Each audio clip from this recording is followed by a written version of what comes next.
It kind of feels like we've gotten away from the holiday spirit when it's all about the shopping and the planning for that. And right? Yeah. The heart of what is the holidays to celebrate with family and bringing us back to the core of the season. Things, time to slow down, be grateful, celebrate each other, look at the year past. Welcome to a Wiser Retirement Podcast, where we believe the best financial advice should always be conflict-free. I'm your host, Missy Beach, and guiding you to financial freedom today is my co-host, Shauna Theriault. Today, we're going to talk about the true cost of the holidays. How much are we really spending? Shauna. Oh, Shauna. So we're a couple weeks by the time this airs from Christmas, but of course the holiday season with other things too. But it's really amazing when you think about what are you actually spending? Because it's always more, obviously, than you think you're spending. Yes. I mean, you can set a budget like X number of dollars per family member, but that's not what you really spend. No, there's so much more that goes into that. And when I stopped to think about this when I was preparing for this episode, I thought, oh my goodness, there really is completely. Well, I mean, okay, first of all, the stat, holiday retail sales in November and December, let's just round it up. The number is so huge. Basically, it's going to set a new record this year, almost $1 trillion. Mm-hmm. That's how much it's going to jump to this year. It's going to set a new record. So last year it was $956 billion. Oh my gosh. Yeah. And this year they think it's going to be between maybe $979 billion and $989 billion. Yeah, I wouldn't be surprised. That's kind of scary. It crosses the threshold. That's really kind of scary when you think about the credit card stats and how those have been going up and people have not been able to pay their, we saw that in that conference the other day. Oh my gosh. I really hope that they're not charging up the credit cards, but we know they might be. I know, it breaks my heart. Exactly. Because like all the deals are already out in the stores. Black Friday is already here, even though the real Black Friday hasn't even hit yet. Right. It all starts coming out right after Halloween, right? And then the way retailers portray it, you get this FOMO, the fear of missing out. Like if you don't get this deal, maybe they're not coming. Right. And then I hear like some pundits saying like all the best deals are going to be in November this year. So if you don't shop now, you might miss it, Shauna. Right. I mean, the marketing. What is a buyer supposed to do? Right. It kind of feels like we've gotten away from the holiday spirit when it's all about the shopping and the planning for that. And right. Yeah. The heart of what is the holidays to celebrate with family and bringing us back to the core of the season. Things, time to slow down, be grateful, celebrate each other, look at the year past, and just, it's just, all of this hype, but I feel it. I feel it as a mom. I feel it as a consumer. I feel it because, we've been preparing for the last couple weeks for it. Oh, exactly. So your house probably has all the trees up, right? Yes, we do. We do. Gosh. You might as well enjoy it at home if you're going to be assaulted in the stores and online. Right. Exactly. All right. So, obviously we have the basic tips to, create your gift list and estimate your total spending ahead of time. To use these sales opportunities to buy ahead. Don't be like my husband, John Beach, who buys at the very last minute because he thinks he needs to be super dad to fill in. So don't let your spouse, who might be the spender, thwart your savings plans. Right. Because it seems like in a lot of couple dynamics, there's always like one planner and then one person who wings it. Well, I'm the planner. My spouse is the winging it and thinks he'll be super dad. How do you and Mark do it? Well, I'm the planner, and he does fill in a little bit here and there, but he's honestly like just, tell me where you need me kind of thing. So good. He goes and grabs things and does whatever, and I coordinate, and so it really does work. But it's a lot of pressure on me, to do it, and not that he's putting pressure on me, but it's a little easier now that the girls are older and it doesn't have to be all the surprises, but with Santa and all of that. But I don't know, it's really quantity or quality over quantity. Oh, so absolutely. It used to be all the presents and now it's different, but And that's, I think, a tip for the younger parents is that it's not about creating a mountain of gifts from Santa or, you know, whatever characters in your life. It doesn't need to be that because your kids are so overwhelmed and just excited about the whole atmosphere. Yeah. A few presents and they're all good. Yeah. So, and really creating those traditions with your family, the Christmas breakfast, the Christmas pajamas, all of those things that we just really, really love too. Leaving cookies out for Santa. Yes. And just the stories on Christmas Eve. So just, you're right. The magic of the season. Absolutely. Absolutely. What are other areas where you might be spending and not realizing it? And this is where you excel, Shauna. Holiday decor. Yes, well, it's the only holiday that we decorate for, so we kind of go crazy. But, you know, you really don't realize all those little things add up in the decor. And, you know, I don't know, we're not doing holiday lights outside this year and, you know, trying to cut back on those kind of things that are just not necessary. Exactly. So if you don't need to hire the lighting crew, don't hire the lighting crew. Exactly. Throw some little lights on your bushes and call it a day. Exactly. And, you know, you don't need to invest in brand new decor every year, too. No. You know, I have friends that'll do that. Like, change the whole theme every year. Wow. You know, one year it's a white Christmas. The next year it's all, like, tartan plaid. And, you know, that's just really a little excess. So, hey, pick a theme and go with it. Make it your family theme. I don't know. But you're right. Every little trip to Michael's and Hobby Lobby, it might only be like $75, but they times all how many? Add up. Exactly. Exactly. What else do we spend money on, Shauna? Well, holiday meals and gatherings, getting together. So you think about all the parties and get-togethers and the Friendsgiving and then, I don't know, things at school for the kids that add up. And then a lot of kids are in sports and they do like gift exchange and gatherings for that. And so when you put together all of the food and little small gifts that you do throughout the season when you're doing all the little parties and gatherings, that adds up to a large amount too, especially if you're hosting at home. That's a big one. Yeah. Hosting the holiday meal, whether, you know, it was Thanksgiving or upcoming Christmas, Hanukkah, whatever it might be. Yeah. That's a big outlay. Yeah. You know, sometimes you think having it catered might be a great solution. Sometimes it'll actually come out ahead. Yeah. Well, and plus your time. What is your time worth? That is a huge thing, Shauna, that so many people overlook is the value of time. Right. Because you know me and you, working moms with kids and husbands, and how do you grocery shop? How do you meal prep? How do you get your table set beautifully? How do you make all this stuff? Right. Well, I'm not even a cooker. So John Beach steps in. John Beach steps in and cooks our meals, thankfully, and we have a beautiful holiday feast. But you're right. So the value of your time, consider that. Yeah. And don't be afraid to tap on family members to assist when you're doing this. Or kids. That can be part of the festivities to help out, or teenagers helps them cook, you know, being in the kitchen with mom or organize all that. So when they move out, they know what they're doing. Heck, I mean, we even have 2 college age boys, but they get tapped on to help in the kitchen and, you know, learn these skills. Absolutely. They're going to live on their own in the not too distant future, and they need to know how to find their way around a kitchen. So everybody can help and do their part. And I think most family members are more than willing to, especially in the holiday season. So that's where you can rope them in and not feel too much guilt. Our family we always, you know, rotate homes, but then everyone brings something to eat and, you know, so we all contribute to that. So it just takes the stress off a little bit. Never turn down an offer for someone to bring something. Right. And don't be afraid to assign someone, a task. Yeah. Like, hey, can you bring the dessert? Can you bring a couple appetizers? Because in the holiday season, everybody's willing to help out and share the burden. Yeah. Not that it's a burden, but, you know, it's a lot. It's a cost. Prep and cost. For sure.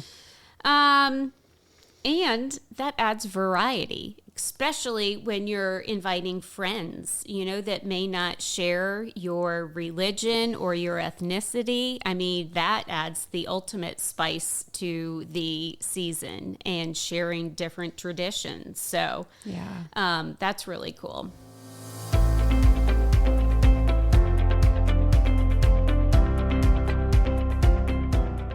Are you curious why annuities keep coming up as a potential investment option? People are often told that annuities can effectively mitigate investment risks and help secure their financial future. However, annuities often benefit the salesperson and might not be the best choice for you as a consumer. To learn more about the various types of annuities, the negatives of owning them, and better investment alternatives, we have a free ebook on our website just for you. To download our ebook, Buyer Beware, Why Do They Keep Trying to Sell You That Annuity? Simply click the link in the episode notes or visit wiserinvestor.com/guides. Now let's get back to the episode. Ooh, here's another good category, entertainment. Yeah. Because everybody has family together or family in town, and so you want to wine and dine everybody and figure out fun things to do, but everything seems like it has a cost, or you need tickets like 5 months in advance for your party of 18 to go to. So it's hard to not fall into that trap of, all right, well, we got to take the whole clan to go see the lights at the botanical gardens and things like that. Mm-hmm. But hey, drive around some great neighborhoods of inflatables and lights, and turn on your cell phones and FaceTime from one car to the other and do crazy, dumb stuff like that. Yeah. Well, and picking just a couple things maybe to do for the holiday season that you like to do, and then just honing in on that instead of trying to do all of it. First of all, with time, obviously, but then the cost of it too. Exactly. Yeah. Like, do you and the girls have any traditions that you do? We do always go see Santa. So we do book a session with Santa so that they can have one-on-one, even though they're older now. Mm-hmm. So we do that for a family picture. And then we do holiday lights at a couple places, but it's more like donation only type thing. Mm-hmm. So we do that. We always have family game night. Yes. So we have a family game night. That's an inexpensive way to spend time together and spend time and do that. So those are just a couple of the things that we do during the season. That's fun. One tradition my family used to do up through COVID, and then it just kind of fell away, was the movie on Christmas Day, which I know a lot of other families do. And it was just a good way to get kind of the older kids out of the house. And, you get a little cabin fever on that day. Too much togetherness. There is such a thing. And so that was a great way to get out of the house. Yeah. And, see a new flick. Yeah. I feel like there's just not that much out there to see these days. I don't even know what movies are coming out this Christmas season. Right. I don't really watch TV anymore. I know. So my kiddos do some, but we do things like the Gobble Jog. Oh, that's a good one. So we do, a fundraiser where you can go and exercise on Thanksgiving morning. I know a lot of families do that. So we try to find things like that throughout the season that I love that to do together, but they're not expensive and we're still together. And it doesn't even have to be an organized run like that. No. Just on the holiday, get out and walk. Absolutely. Actually, on Thanksgiving, we always run into tons of neighbors out in our neighborhood, later in the day, trying to walk off all the calories. Absolutely. This expense is huge. Travel, holiday travel. I feel like travel has just gotten so expensive between planes and hotel stays and rental cars. Yes. And I don't even know if there's a game to play anymore in trying to find like cheap airplane tickets and things like that. I don't know. Or I'm not winning at it if there is a game. Definitely not. Definitely not. I mean, yeah, there's always booking early to try to get better rates, but it seems like sometimes the last minute deals are the way to go. So I did see this season, I was just looking, we're not going anywhere, but I just happened to look that it looked like some of the beach pricing was coming down for the holidays, and those were filled up for years. And I did notice that. So I'm wondering if there's more availability, which is unusual. So I wonder if more people are renting out and trying to offset some expenses, or if less people are traveling to those kind of places for the holidays. Ooh, maybe that's it. Your first thought, that people are trying to get some more revenue on their rentals. Because that's a perfect time to rent, you would think. Yes. But they have been very, there hasn't been very much availability in the last few years from what I've noticed. And it looked like there was more available this year. Are you talking like Florida beaches, yes. Georgia beach? Oh, Florida wow. and Panhandle. Yeah, it was interesting. So I thought, maybe they're trying to offset some of those expenses. Interesting. Yeah. And so other thing with holiday travel is, a lot of times people don't feel like staying with relatives because, it's just uncomfortable. You feel like a burden, but it's the holidays. When the heck else are you going to stay with your family? If someone offers you a room in their house, come stay with us, just go stay with them. Yeah. I mean, life's too short to not stay with your family. I always feel like we have 5 people. So I always feel like we're moving, like it's too much. Like overstaying our welcome. But your kids aren't little anymore. No, but they require full-size beds now. So that's true. Of course, blow up mattresses. Can just tuck them in somewhere. No. In the border crib or something. And maybe if you do start planning early, to your point. So this stat, flights around Thanksgiving, Christmas, and New Year's see 25 to 40% increase in hikes due to demand. Wow. So maybe just don't travel over the holidays. Exactly. Maybe you celebrate your holiday somewhere in an off-peak time. Gosh, that's expensive. Like do your Thanksgiving in October. Yeah. Do your Christmas in January, or celebrate amongst yourselves and then go travel to see your family in off-peak times. Yeah. I guess it's just hard. I guess we'll see, where our kids land, both of us, obviously after college. And so it's really maybe traveling kids home or going to see them once they have kids. Because I know, once we started having children, a lot of family would come to us because it's so hard to bring the kids and all the stuff. And, they adjust to that. That's kind of how we did it too. We kind of laid down the law. We're like, well, Santa knows to come to our house. Right. So I guess if you want to see the kids. Yeah. It's just too hard to Santa bring all comes, that stuff. So you should come. Exactly.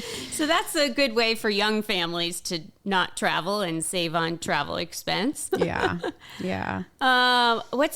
Here's a big component of the holidays. And I wouldn't call it spending money. It's charitable donations. Yeah. And a lot of people do that all year round anyway, but it just kind of becomes more of a talking point, I think, during the holidays. And it's a good thing to bring the family together. Yeah. Yeah. There's so many volunteer opportunities, but also helping with food drives, toy drives, all of those things. And then, of course, you're at year-end tax planning. So you're looking at charitable contributions then, too. But that's where, we carve out, and I'm sure many families do this, carve out some time and some money to, be able to give back to others, too, during that time for the ones that can't. So exactly. Yeah.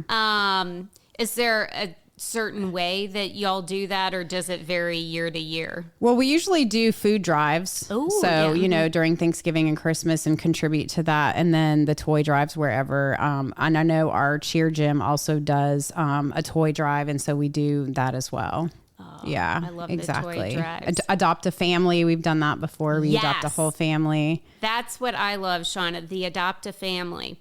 And you can tie that into budgeting with your little kids too. Yeah. So what we used to do when our boys were younger was, we would pick the family off the tree, and then we would give the boys a set budget of X number of dollars. And we'd say, okay, well, this is the mom, the dad, and these kids. This is how much we have to spend. And, they need like the outfit, and then they need like the gift items.